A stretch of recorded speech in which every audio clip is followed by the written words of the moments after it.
Does talking about the dysfunction in your relationship give you like some serious anxiety? I know that I've been divorced for many, many years, and still now when people want to talk about, like what happened during that time, like just to talk about the amount of control and kind of some of the narcissistic behavior and some of the crazy dysfunction that was happening during that time, even to this day, I don't like to talk about it very much. But I've started to get more and more open with people because ultimately, when I got out of my marriage, people were shocked to find out how dysfunctional some of it was. And it's because I kept this facade on where I could really pretend so well that people just thought I was happy, because I'm somebody who can really fake joy and fake happiness to a place where I'm a really good actress and people just didn't know. So I had to really come to a place of really learning to be authentic, really learning to be real with myself and what I wanted and what I needed. And I started to recognize that long term, in all the years of my life, who did I want people to know who I was? And did I want to fake it for the rest of my life? And ultimately I didn't. And so I did walk away.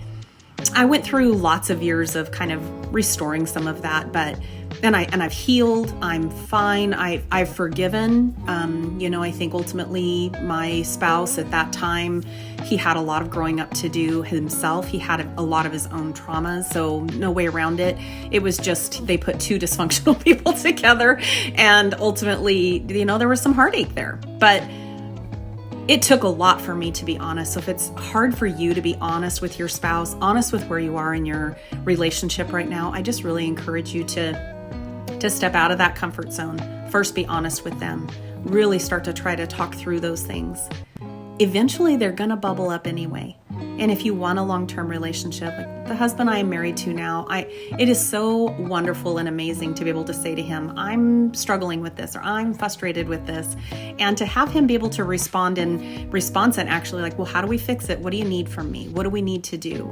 And, I had never had that before, and it was just really powerful, and it's been really wonderful. And it creates this safety for me where I am not afraid. There's no anxiety when I go to have that conversation. I also know that he loves me just so completely and so wonderfully. And it's not always perfect by all means. There are definitely some circumstances where it's tough. It just is.